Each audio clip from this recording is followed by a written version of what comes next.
Specific గా కూడా ఇవ్వటం జరిగింది ఆ రిపోర్ట్ లో. అయినా కూడా సిగ్గు లేకుండా మళ్ళీ నిన్న ప్రెస్ మీట్ పెట్టి ఏం మాట్లాడారో మీ అందరూ కూడా గమనించారు. నిజంగా పవన్ కళ్యాణ్ గజనే అనుకుంటా. ఒక రోజేమో బీఫ్ తింటాడు, ఒక రోజేమో బాప్టిజం తీసుకున్నాను అంటాడు, ఒక రోజేమో సనాతని అంటాడు, తిరుపతికి వస్తాడు రెడ్ డ్రెస్ వేసుకొని ఊగిపోతాడు, తమిళనాడుకి పోతాడు గ్రీన్ డ్రెస్ వేసుకొని ఊగిపోతాడు. మొన్న వాళ్ళ పార్టీ మీటింగ్ లో అన్నాడు, ఎవడైనా బుద్ధి జ్ఞానం ఉన్నవాడు సీఎం నెయ్యిలో ఇది కలిపాడు అంటారా? ఎక్కడైనా సీఎంలు కూర్చొని కలుపుతారా అని ఆయనే మాట్లాడాడు. అంటే బుద్ధి జ్ఞానం చంద్రబాబు నాయుడికి పవన్ కళ్యాణ్కి లేదని ఆయనే స్వయంగా చెప్పాడు. అవునా కదా? మరి అలాంటప్పుడు వాళ్ళు కదా జగనన్నకి క్షమాపణ చెప్పాలి. ఈ సిబిఐ రిపోర్ట్ వచ్చిన తర్వాత వెంకటేశ్వర స్వామికి ఆయన భక్తులకి ముఖ్యంగా హిందువులందరికీ కూడా చంద్రబాబు నాయుడు పవన్ కళ్యాణ్ క్షమాపణ అడగాలి. అది వదిలేసి మాకే మీరు క్షమాపణ అడగాలి అంటారు, మీరు మాకు చెప్పాలి అంటారు. ఎందుకు చెప్పాలి? ఈ రాష్ట్రాన్ని బస్టు పట్టించారు, లక్షలాది కోట్లు అప్పు చేసి ఈ రాష్ట్రంలో ఉన్న భూములన్నీ కూడా మీ బినామీలకు రూపాయలకి ఇచ్చేస్తారు, మెడికల్ కాలేజీలు అమ్మేస్తారు, ప్రజలకి ఏ వెల్ఫేర్ చేయరు. ఎవరైనా మాలాంటి వాళ్ళు గట్టిగా నిలదీస్తే మా మీద తప్పుడు కేసులు పెట్టాలి, మా ఇళ్ల మీద దాడి చేసి మా ఇంట్లో వాళ్ళని చంపేస్తాము, లేదా మా ఇంట్లో పిల్లలు ఉంటే వాళ్ళ ఫోటోల్ని మార్ఫింగ్ చేసి వాళ్ళని మానసికంగా హింసిస్తాం.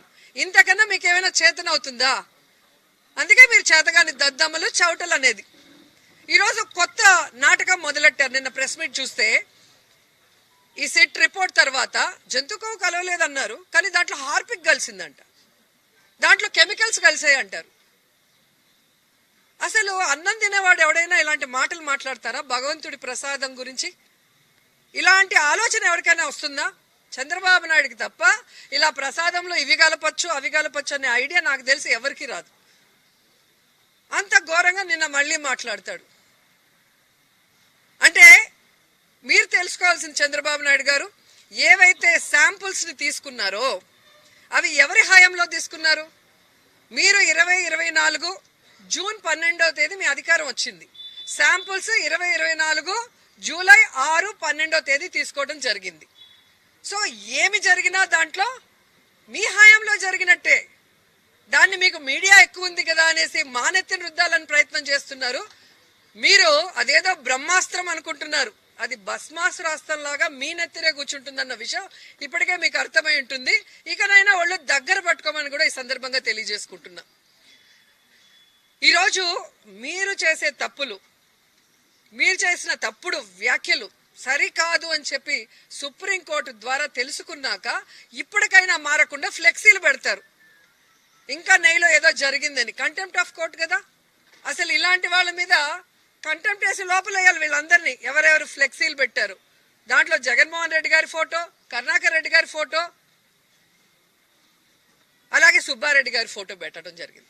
వాళ్లే క్లియర్ గా చెప్తున్నారు కదా, వెంకటేశ్వర స్వామి దగ్గర ప్రమాణం చేయడానికి మేము రెడీ, మా హయాంలో నెయ్యిలో ఎలాంటి కల్తీ జరగలేదు, మేము చేయలేదని. మీకు దమ్ముంటే రండి, అదే వెంకటేశ్వర స్వామి దగ్గర ప్రమాణం చేద్దాం. అది వదిలేసి పచ్చ ఛానళ్ల ముందు కూర్చొని ప్రవచనాలు చెప్తూ మీరేదో పెద్ద హైందవుల్లాగా. ఏ రోజు మీరు దేవుణ్ణి గౌరవించారు? చంద్రబాబు నాయుడు ప్రతి ఫోటో చూడండి, షూస్ వేసుకొని పూజలు చేస్తాడు.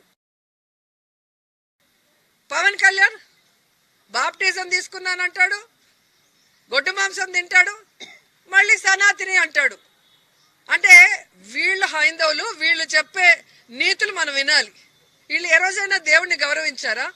నిజంగా దేవుడి మీద భక్తి ఉంటే, దేవుడి మీద భయం ఉంటే ఇలాంటి అలిగేషన్స్ చేయరు. ఇలా భగవంతుడిని రాజకీయాల్లోకి లాగరు. సుప్రీంకోర్టు క్లియర్ గా చెప్పింది, భగవంతుడిని రాజకీయాల్లోకి లాగద్దండి. అంటే మేము లాగటం లేదు అంటూనే మళ్ళీ నిన్న ఫినాయిల్ కలిసిందని అదే భగవంతు ఎంత నీచంగా వాడుతున్నారో మీరు గమనించాలి. దాన్ని ప్రశ్నిస్తున్నారని, ఆ ఫ్లెక్సీని తీయమన్నారని ఒక స్కెచ్ చేసుకొని ఎలాగైనా ఈ రోజు అమ్మటి గారి మీద దాడి చేయాలి, ఆయన మీద